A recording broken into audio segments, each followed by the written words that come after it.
Shalom jemaat yang dikasihi oleh Tuhan. Bersyukur kita masih boleh bangun pagi ini. Dan kita diberi kesempatan untuk kembali merenungkan firman Tuhan. Saya ajak kita berdoa terlebih dahulu. Tuhan Yesus yang baik, kami bersyukur pagi ini kami diberi kesempatan untuk hidup lagi.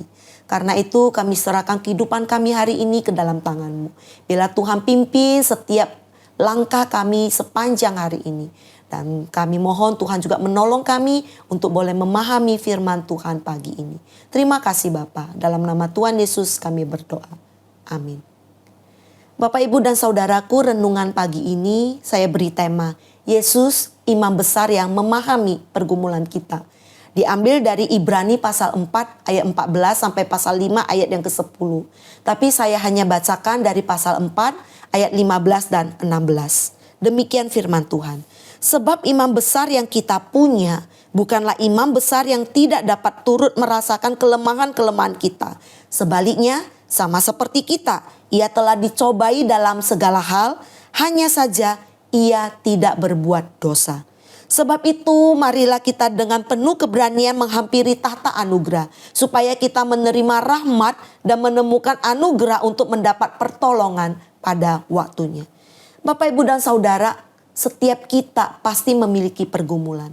Ada pergumulan yang kelihatan, misalnya pergumulan finansial, kesehatan, keluarga, pekerjaan. Ada juga pergumulan yang tidak kelihatan, misalnya rasa takut, kekecewaan, luka batin, trauma, bahkan juga pergumulan melawan dosa yang up and down. Dalam momen seperti itu mungkin muncul pertanyaan, apakah Tuhan sungguh memahami pergumulan saya? Penulis Ibrani memberikan kita jawaban yang sangat menguatkan. Yesus adalah imam besar yang turut merasakan kelemahan kita. Di ayat 15 dikatakan turut merasakan, itu bukan sekedar tahu secara teori. Tapi Yesus sungguh-sungguh memahami dari dalam hati kita. Ia pernah berada di dalam tekanan. Ia tahu bagaimana rasanya dicobai. Ia tahu bagaimana rasanya ditolak, dihina, dikhianati, disalah mengerti. Yesus pernah lapar. Yesus pernah lelah. Dia juga menangis. Dalam hidupnya sebagai manusia, Yesus menunjukkan dia pribadi yang bukan kebal terhadap pencobaan. Tapi di Taman Getsemani dia bergumul di dalam doanya. Dia merasakan betapa beratnya penderitaan yang akan dia tanggung. Tapi ada satu hal yang membedakan Yesus dengan kita. Ia dicobai, hanya tidak berbuat dosa. Artinya apa? Yesus mengalami semua tekanan pencobaan itu. Bahkan lebih berat dari yang kita alami. Tetapi Yesus tetap taat. Dan justru karena itulah Yesus mampu menolong setiap kita. Ada 3 hal yang menjadi penekanan dari firman Tuhan pagi ini. Yang pertama, Yesus mengerti kelemahan kita.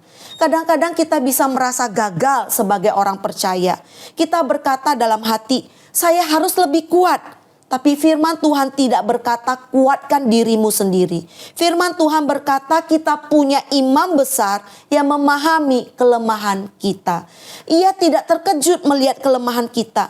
Ia tidak jijik ketika kita jatuh. Dan ia tidak menjauh ketika kita jatuh dalam dosa. Sebaliknya, Yesus mengundang kita untuk datang. Ini penekanan yang kedua. Kita diundang datang dengan keberanian. Di ayat 16 dikatakan begini. Sebab itu marilah kita dengan penuh keberanian menghampiri tahta kasih karunia Tuhan. Perhatikan Bapak Ibu Saudara. Tahta kasih karunia. Bukan tata penghakiman. Karena Yesus adalah imam besar kita, kita tidak perlu bersembunyi ketika kita bergumul. Kita tidak perlu menunggu sampai cukup baik supaya kita bisa berdoa. Tidak perlu Bapak Ibu Saudara. Kita boleh datang dengan penuh keberanian. Berani bukan karena kita layak, bukan karena kita mampu, bukan. Tetapi karena kita punya Yesus sebagai imam besar kita yang membuka jalan buat kita.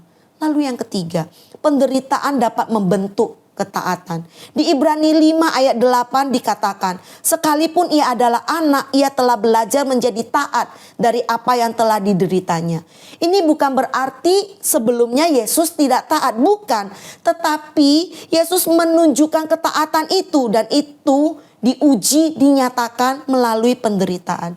Jika Yesus adalah anak Allah mengalami penderitaan dan menjadi taat, maka jangan heran kita sebagai anak-anak Tuhan pun kita mengalami penderitaan. Dan Tuhan bisa pakai pergumulan itu untuk membentuk kita, untuk menolong kita bertumbuh secara rohani. Pergumulan bukan bukti Tuhan meninggalkan kita, tapi justru di sanalah Tuhan membentuk kerohanian kita.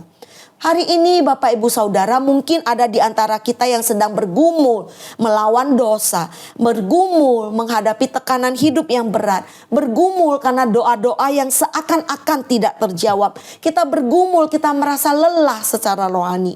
Ingatlah Bapak Ibu Saudara, kita punya imam besar yang mengantara kita dengan Allah. Imam besar yang hidup bersama dengan kita. Karena itu kita mau datang dengan jujur kepada Tuhan dalam doa kita. Kita tidak mau menyerah ketika kita bergumul. Dan kita mau percaya kasih karunia Tuhan cukup bagi kita. Hari ini Bapak Ibu Saudara, apapun pergumulan kita, jangan menjauh dari Tuhan. Datanglah ke hadapan tahta kasih karunia-Nya. Karena kita punya imam besar yang memahami pergumulan kita. Amin. Mari kita berdoa. Tuhan Yesus, kami bersyukur kami punya imam besar seperti Engkau. Engkau yang mengerti pergumulan kami. Engkau mengerti setiap tangisan kami, setiap seru putus asa kami. Engkau mengerti.